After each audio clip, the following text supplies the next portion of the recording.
Alright, so today we are going to talk a little bit about I guess you could say, the lie of the whole transatlantic slave trade, or bringing people over from Africa to America as slaves. So that's another big lie. So we're going to talk just a little bit about it, and we have thoroughly researched this subject, and you come to the conclusion. You don't even have to get very far to come to the conclusion that that this whole thing is just a sort of made up to cover up the truth, obviously. So again, we like to say, do your own research, of course. Yes. Because once you start doing your own research, you can see for yourself that kind of how ridiculous the whole thing is. But I'll let you go ahead and go a little bit.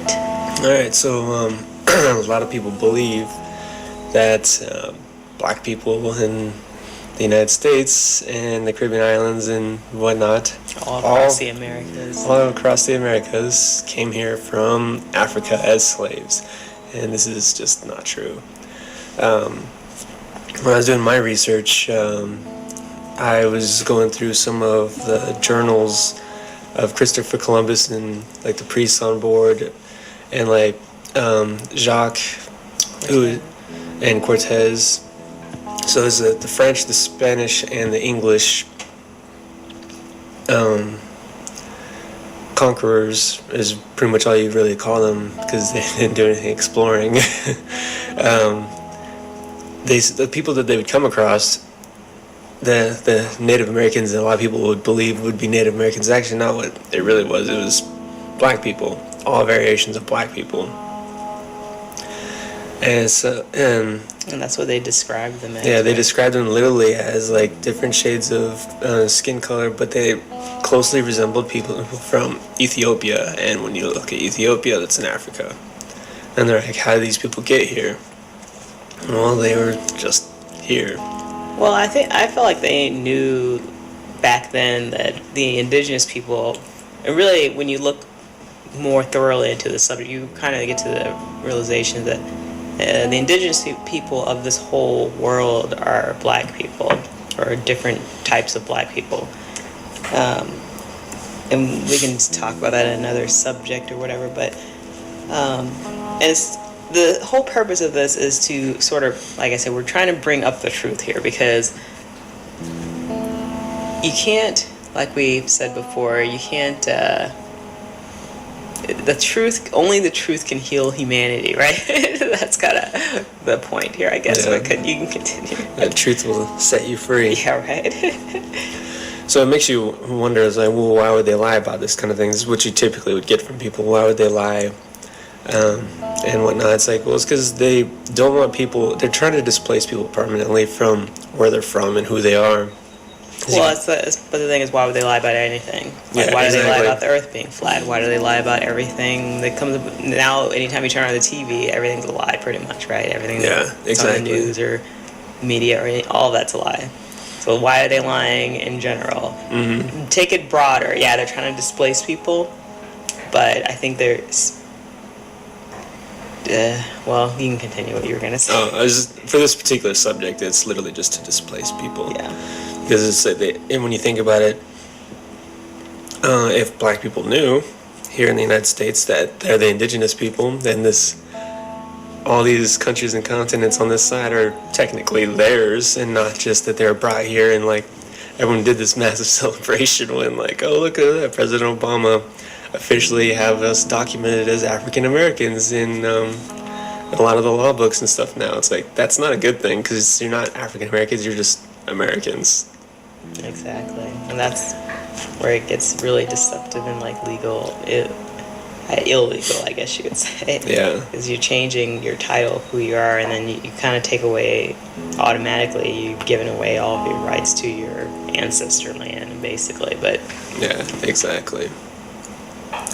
Then a lot of people, it's like when you see the transatlantic slave maps, I was taken by this as well. Like when I was going through my history classes, you just like see all these arrows, like, and how they traveled across. You're like, oh wow, they just went straight across and straight back, which is actually impossible. when you start to really look into the natural gyres, or the subsurface currents is what they're called. You can look them up for yourself. You'll see that the natural waters in the ocean have a pathway that they would actually travel. It's like, and they have it documented also. It's like, even if they had their sails up and there's strong winds, you can't go against these gyres. You'll just go backwards with them. And they said so they had to follow them. And to do that full lap, it would go from, let's see, like for when they did the trip, it would go all the way from England, the UK area, then it curves down along the west coast of Africa, and then it branches off across the northern part of South America, turns up towards the Caribbeans, and then follows the coastline of North America, and then finally goes right back around to the UK area. It's like they had to follow that whole path. There was no going backwards. And so a trip that far, like, so since they had to go that route, because this is important, they had to take that route if they're going to be going back and forth, right? So how long does that trip take? That trip takes quite a while. They don't really mention it too much, but it's anywhere from like a year to like a year and a half, depending on the weather, the conditions of the sea. They had to like port a lot and like wait out some weather conditions and whatnot, and then that's restock the ship for food and all that kind of exactly. stuff. Yeah. And then the thing is, like, they're saying to restock a ship, just a standard merchant ship, you'd be in port for weeks, and it would take an entire village to restock and prepare these ships. So it's like that whole year and a half, that's just the travel time. That's not docking time added into it. So it's like, that's just being on the sea. So it's like when you start to... I think it's somewhere I read it was like, it could be up to 8 months to a year, or even longer than a year. Yeah, it's pretty crazy. So just taking, and then of course we have to take it to, so yeah, you can't go backwards against the gyres, and then also the waters across the Atlantic Ocean, those aren't like smooth sailing waters. It's a lot of rocky, rock the ship quite a bit. Let's say that. Yeah. And for a boat to travel, especially older boats that they made back then, to travel through those kind of conditions, they have to close the portholes on the side when anytime the weather got bad. And that was another thing that they documented as well, is even just on standard ships, like when the weather got bad, they closed the portholes, and because sanitation was so poor, like literally like all the food, water, and people would be deteriorating at an exponential rate. Within days, they would lose like a quarter of the crew just in a few days. Just from closing up the... closing the portholes. Yeah, and we're talking about, like, obviously after 1500s, right around that time, to maybe even the 1600s. Like, this is what their technology was. Like, they had wooden ships. They're traveling across the Atlantic Ocean. They had to, at some point, close the holes of the ship so that they wouldn't get water and whatnot right into the exactly boat. And just the act alone can kill off like half your crew. So just take that a little bit into consideration when you're thinking about trying to bring, I think the numbers are over the course of when the slave trade happened to the end of it, 12.5 million people. It starts to look a little like that's impossible, but we did quite a bit of digging. Did you have anything else you wanted to add to that part there? Oh no, you can go ahead. So we did a little bit more digging and did put some statistics, and other people have done this too. And actually, if we put this on YouTube, we'll put in a little, the comment section or description section, a few other videos that people who have done research on this as well. And this is interesting. All right, so we start looking through sort of the numbers. And this is where it's kind of like, really, come on, you guys, come on. Yeah. When you start looking at the numbers. The funny thing about the numbers first is like the numbers are never consistent. Yeah, the numbers are never consistent. And before I get into this, so what is that one website, the transatlanticslavetrade.com or something like Yeah, that? it's like There's a few websites. Slavevoyages.com. Slavevoyages.com. So there's a few websites that have like the documented like hundreds and hundreds of ships that supposedly brought all these people over. But do research on these ships. Like go into these websites and actually click on the ship and they'll give you information on it. A lot of these ships were just cargo ships, so they just carried goods back and forth, and still with that, many of them were just blueprints. Like they were ships that Were never were built. not brought into the physical world, you know. So they didn't really exist. And you kind of have to do digging to figure that out. But you look at it. I mean, it's pretty. Yeah, It's don't kind of- just stop at the. They're like, oh look, But here's look, the ships. ships are here. They have them all Exactly. listed. And they have the numbers of people they brought over. No, those are all made up numbers. Okay. Yeah. All right. So we have about. I mean, this is like rough statistics. Okay. So we're gonna give them from like 1619 because these are the numbers, the years that they actually brought people over from Africa. Like they changes depending on what you look at. So I went with. And it's an average, and I went with the more common one and kind of rounded out. But basically, 1619 to 1858, roughly. Right, 1858 is when the slave trade supposedly ended. So that's 366 years, I believe. So you have a time span of 366 years. In that time span, you had to bring 12.5 million people over rough Atlantic waters in wooden ships. All right, so 12.5 million people, so that you divide that up into 30, so you can say there's maybe 36,000 voyages that would have had to been made over that span of 366 years to bring that many people over. Which is about 90 voyages per year. So you break that down more, yeah, you get about 90 voyages every year for 366 years straight. All right, so that would mean that you'd have to have a ship coming into port every 4 days with a group of at least 380 people from Africa that would all have to be alive, and that would be the only way you could get these numbers, okay? Every 4 days. Now, keep in mind that, and some people do the math differently, say you have to come in, a ship has to come in every day, but the specifics, the details are not that important. Every day, every 4 days, whatever, based off my math is every 4 days. And it's also remember that the ship can't just turn around and leave. You have to have a cycle of ships coming in every 4 days. And so that ship has to get there and leave, okay? But like we said before, it takes over 2 weeks sometimes for them to restock a ship and the whole town has to be involved in like getting enough food and water on the ship for the crew to travel across the Atlantic Ocean. Each trip, taking into account that each trip took on an average of about 18 months. With the ports and everything. Stopping at different ports because you had to stop Yeah. because you had to get more food and more water, and you know, so each trip took about 18 months. So just thinking about that in your head, you can see that doesn't make sense. Okay, how many ships would they have to even make this do this? Several hundred for sure to keep them coming and going. You know. Yeah, and they'd never be able to break down or lose any or anything. But you couldn't have a ship that would, you know, crash or break or whatever. They have to be very well built, well working ships that can just keep going and going around this going from Americas to Europe to Africa back to the Americas. I think one number is like 400 to 500 ships or something like that. So I guess the question becomes: so could they actually do this? No, they couldn't, okay? Yeah. And just looking more into the evidence of what is the documentation that we could find, you can pretty clearly see that they weren't capable of this technology back then.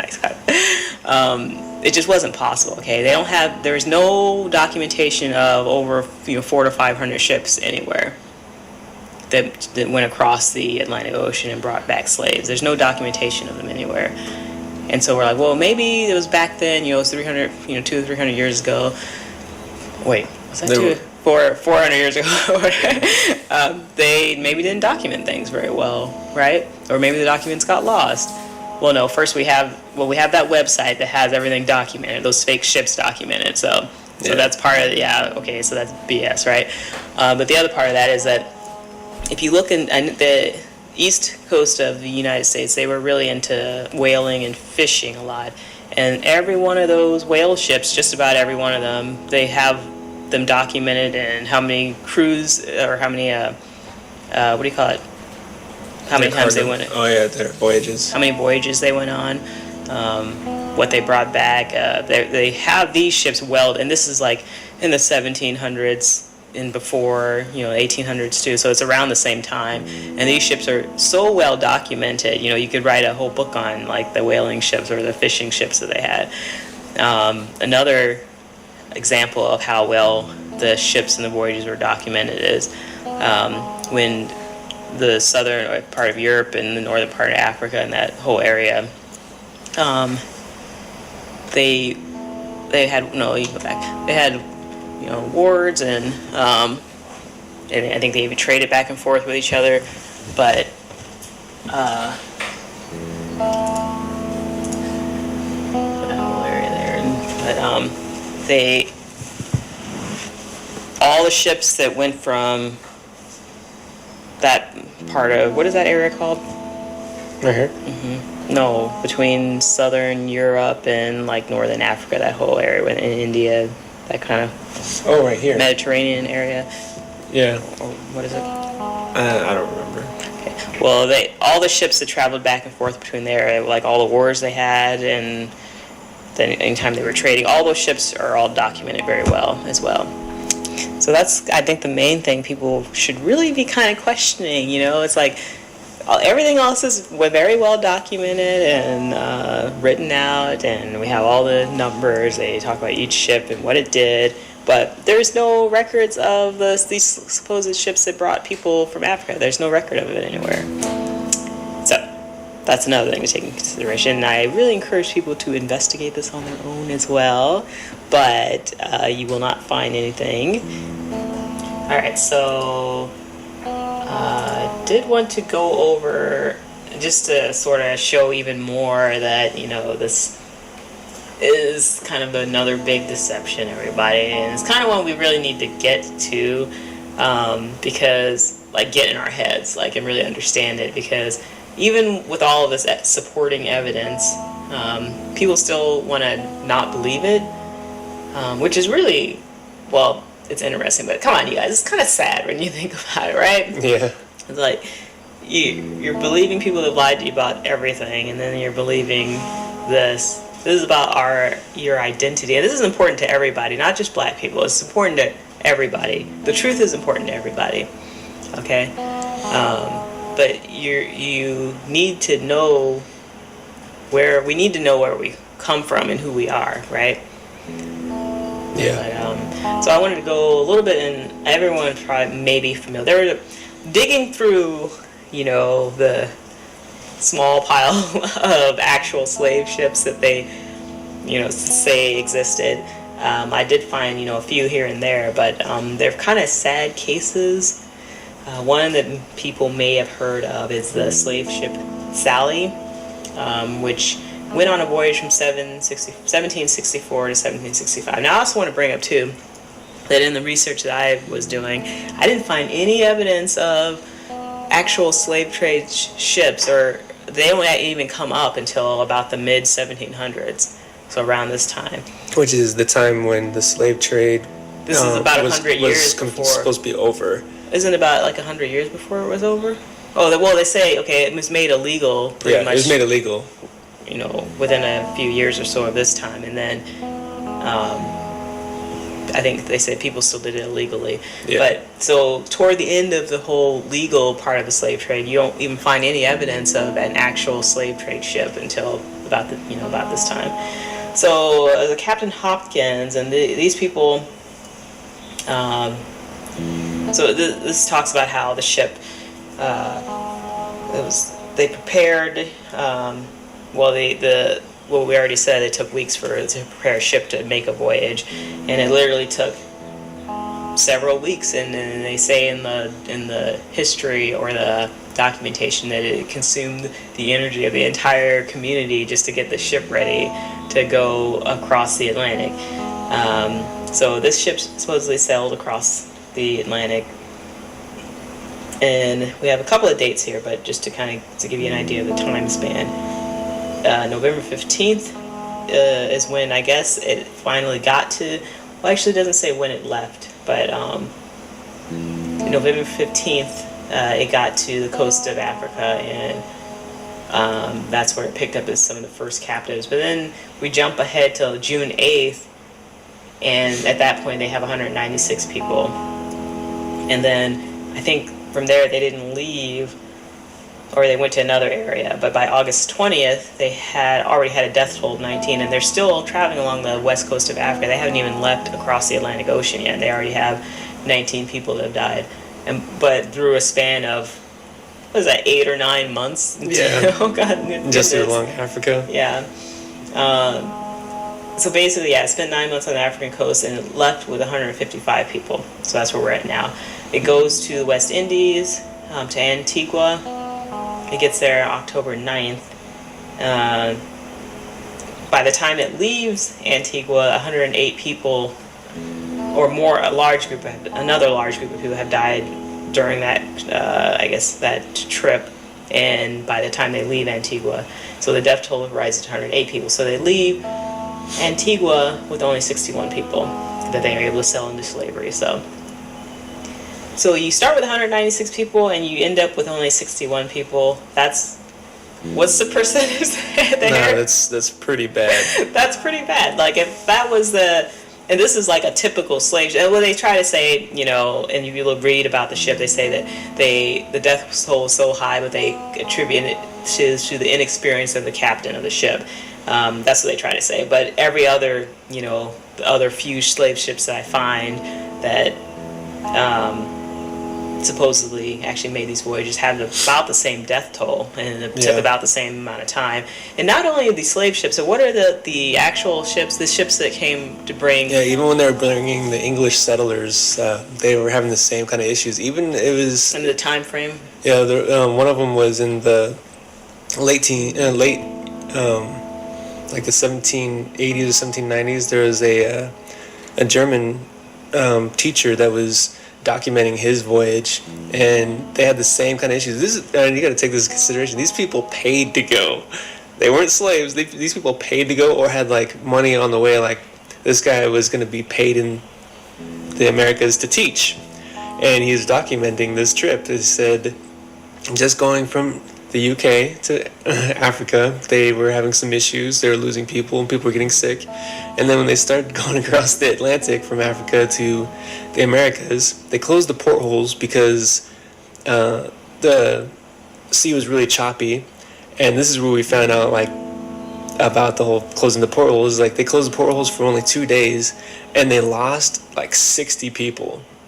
There's only like 200 and some change people on this voyage. It's like he said they lost 60 people because people were like, and all the food was rotting and everything like that. The water was bad, and by the time they actually got to where they were going, they lost almost 3/4 of the people going, including the crew.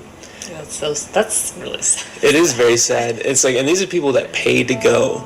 Yeah, and this is a regular thing. This wasn't just a fluke incident. Yeah. Like, every incident where people have documented it, and around around mid 1700s, late 1700s, this is what happened. Like, this was how it went down, right? Yeah. And what's silly about this whole thing is, like, people don't take this into consideration. And when you think about this is like almost 200 years after these voyages started. So shouldn't they be pretty good about, making it around without losing anybody by now? You would think, right? And then you have to also think about it. So you think about it. So they leave. You can lose 3/4 of the people in the mid 1700s, late 1700s. So is this trip even worth making if you know you're going to go across the coast of Africa and come back around and lose like 3/4 of the people and even some of your crew members? It just doesn't make any sense, No. right? Okay, so Yeah, so basically this ship lost all the people. There's another ship, it's called the Wheel of Fortune. Okay, so no, actually this was something that I saw that oh, and by the way, the people that they ended up selling into slavery from the Sally ship, they were apparently so sick and emaciated after the long ordeal that they sold them. When they auctioned them off, they didn't make any money off of them basically because they couldn't do anything, right? Because they were all sick and most of them had died anyway. What's funny about that is because it's like in the books, in the history books, it says they brought people from Africa, and as soon as they got off the ship, they were put to work. Oh yeah, and that's another thing we need to talk about in a minute here.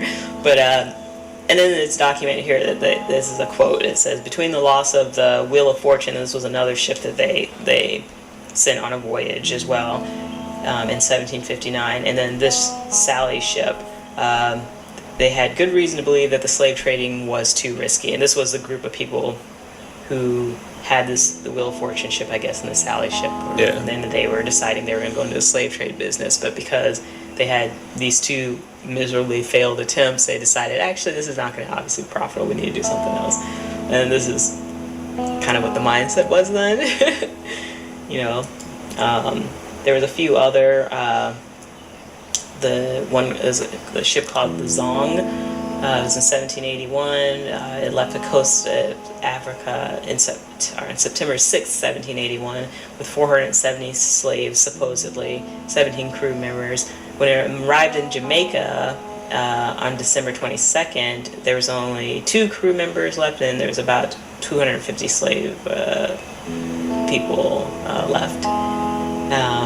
That seems like a quick trip, but I don't know if the numbers or if they went. I mean, I don't know. But that's only going from the coast of Africa to Jamaica. But that seems really fast still. Yeah. So I don't know. And a lot of this, you have to take a lot of the information with a grain of salt because some of it's clearly made up stuff.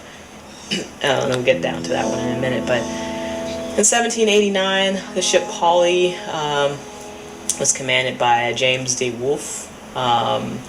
They were on the west coast of Africa. They had 142 people they picked up to sell into slavery. 2 weeks into the voyage, one of the women on the ship got sick with smallpox, and so she was thrown overboard to prevent the disease from spreading. And I bring this up because it's interesting that so they threw this person overboard because they didn't want to make anyone else sick. And so this incident led to criminal proceedings. So in 1795, they were brought to trial over this incident, which, when you think about it, that's just one person. So obviously, were they really allowed to bring people over and, do anything they wanted to them when one person that they threw over because they got sick, they went to trial for, right? Yeah. So that doesn't make a whole lot. Something's not adding up here, right? 1858, there was a yacht called the Wanderer that it was a 100-foot long yacht that supposedly carried 409 slaves to Georgia. Apparently 79 died. So I don't know if anyone's seen a yacht or been on a yacht before, but, and really, come on, a yacht carrying 409 people across the Atlantic Ocean. And that's just the slaves alone, not any cargo or anything like that. No, this is a made-up story. I was doing a little more digging into this story. What it looked like was that, so these people who owned this yacht were trying to revive, I guess, the slave trade, and I guess they were doing something with up in England or the kind of North Africa, England area, and then maybe they were doing slave trading between North Africa and England, like that area. I don't know, and then they got in trouble for it. So and then somehow it made it into, and it never says anywhere this documented. It says that they actually brought people, like the old papers that like their newspapers back then, like there's nothing in there that says that this actually happened. They actually brought 409 people over to Georgia. This is more the newer stuff, so it's obviously added in information, lie, but so yeah, this is just added in information. It's just another, when you're looking at this stuff, you have to be able to detect the BS and separate the BS from what's really going on, the misinformation, because it actually, the more you study the truth, what I feel like is your BS detector gets really good. You can almost immediately pick up when something is like, this doesn't make sense, this isn't real. And they're definitely trying to like flood all search engines in all historical areas for you to do your research with extra BS information. You have to be prepared to filter through a lot. It's like, it's not easy in the beginning to get used to it, because like one of the things when we were about to prepare for this, I found is you type in the transatlantic slave trade. Now there's like tons and tons and tons of websites about like, hey, Irish were slaves too, which if you really look into history, you'll find that that's actually not true. There is some Irish people that were slaves, but it's not to the degree that the indigenous people were enslaved. No, and not so even people close. shouldn't really even try to make that connection, because you have to realize people came over here from Europe with the purpose of killing off and slaughtering and murdering the indigenous people. Yeah. And they enslaved a good group of them too, right? That didn't happen to the Irish. No, it's like indentured servitude. And like I've even like seen websites where they said the Irish were treated worse than the slave populations. I was like, okay, then how come there's the same 3 pictures of the Irish, slaves? Like that's the only 3 you ever see anywhere. I'm like, come on, you guys.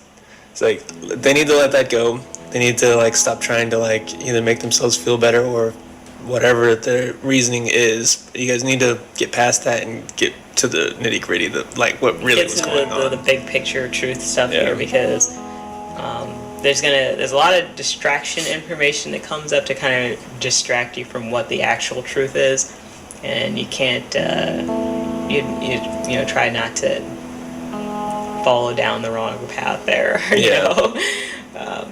because it is a tactic. It's a tactic to distract, right? Exactly. So basically, bringing all the information together, basically, in 1492, we know that, Christopher Columbus came here, and that point on, he did come over, bring more people from, and before that, actually, in this document, before that, there were people from Spain that had come over, and already started colonizing and kind of killing off and interbreeding with the natives or the indigenous people that were here. But in 1492, Europe, England also wanted, and also the French at some point came over too.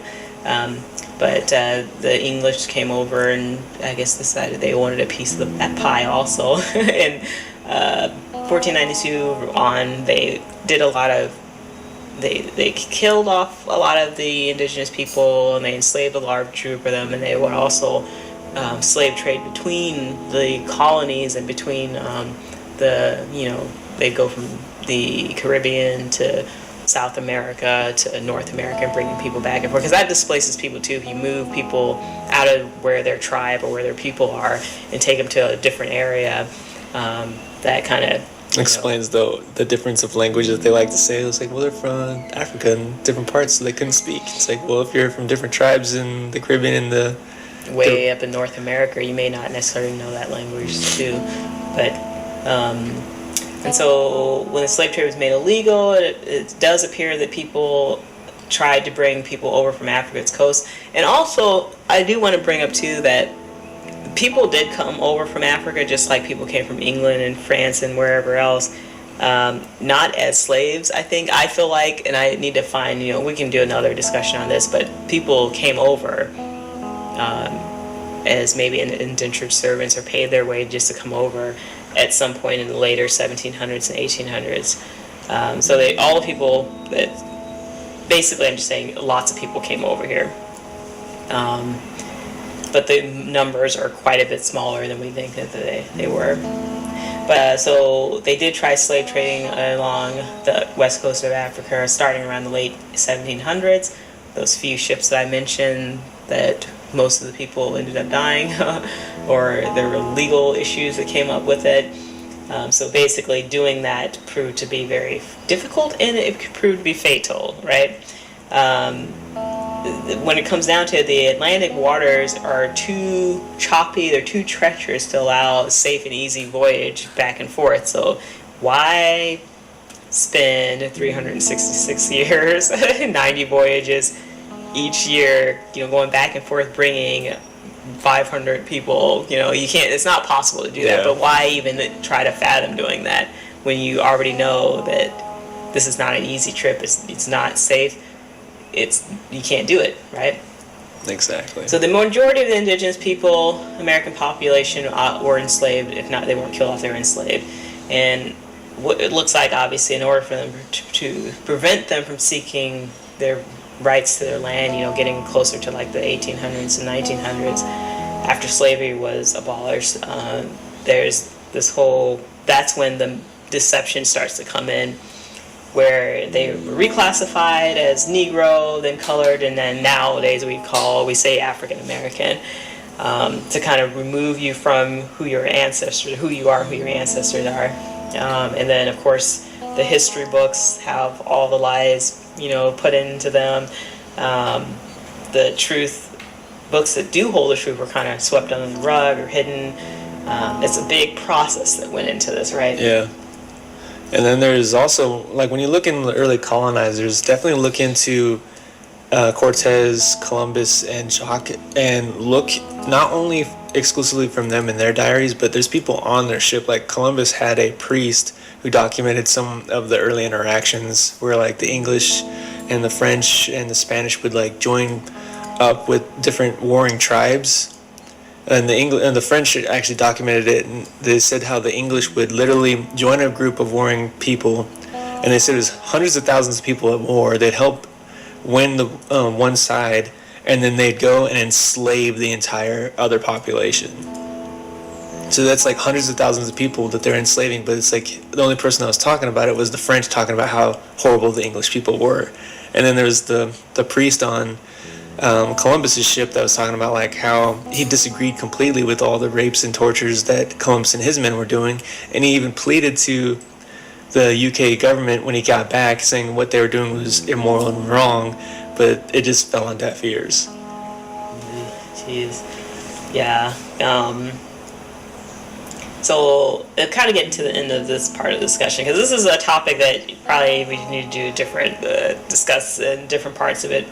But just bring up the fact that as a society of people, humanity in general, we really need to stop believing stuff that's not true, okay? It doesn't do anything for us, all of us, okay? Like I said, this is not just about black people, it's just about everybody. Yeah. Lies, all they do is kind of help separate us and segment us down. And I've told a few people this too, and one person I remember mentioned, well, how does this, this doesn't affect me in my spirituality, I don't see how this is important. And I don't know how not knowing who you are and your origins, how that's not important to your spirituality, or you anyway as a person, right? Yeah.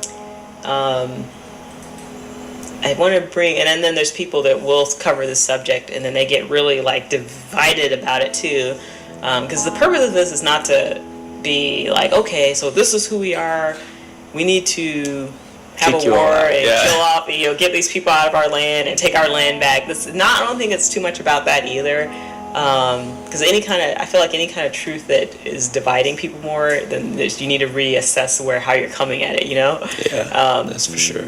Because we're kind of, I feel like, not really past that completely, but we do need to pass the whole trying to get our land back. It's a little too late for that, I think. But not really, though. It is, but it is. And I don't know if you're getting where I'm going here. I don't want people to get distracted with trying to make the focus a war or trying to have a civil war or something like that, you know? I feel like any kind of truth is, the purpose of it should be to bring people together, okay? Because in the end, or in the beginning, we all come from the same source, right? We're all from the divine consciousness or this energy. We all have that. We're all the same there.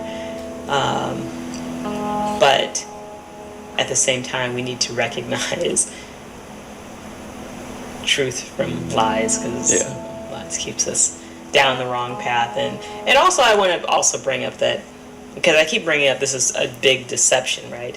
But when you want to be really real about this, you can't be deceived unless you allow someone to deceive you, right? Being deceived is something you have to let someone do to you. So yes, it's a deception, it's a big lie, but it's because everyone's had their head in the sand for the last 300 or 400 years, you know? Yeah. Like, it's obvious when you start looking for the truth. Again, the truth, it's important for bringing humanity together, and it's also important for our spirituality, I think, too. I think that's one of the reasons why, when you look back far enough, you see that the main thing that has been going on with the Earth or this planet, is this group of people have gone to each continent and just kind of killed off all of the indigenous people. And in doing so, it's like pretty much they're just kind of just separating everybody. And Well, I feel like there's something important that the indigenous or ancient civilizations obviously knew about, their placement here in this earth plane and the creator, the divine creator, and how we're connected to the creator in all of the other realms. I think there's a lot of really important information that they had. And so I think in order, and this is just my theory, but I think in order to take control of a plane, you have to first get there and then like wipe away all their history and then kind of get them to start from a different point. Yeah, It's sort of corrupted and steer people in the wrong direction. But we'll get more into those specifics later. But it's really interesting. Basically, the slave trade, transatlantic slave trade, was a lie. The earth is flat. What else? and don't fight over something. It's like it's this kind of thing is in the past. Acknowledge what happened and come together. It's like that's the biggest thing. That's what I it's don't want you about, to do. coming together and uniting, because that is what all of the lies are for, is to separate people. But all right, so we'll end it there, and I'll put some links into the description area. Do your own research. Open your mind, please, to the truth, people, okay? All right, till next time. This is Truth and Oneness Discussion with Aquarius and Scorpio. All right.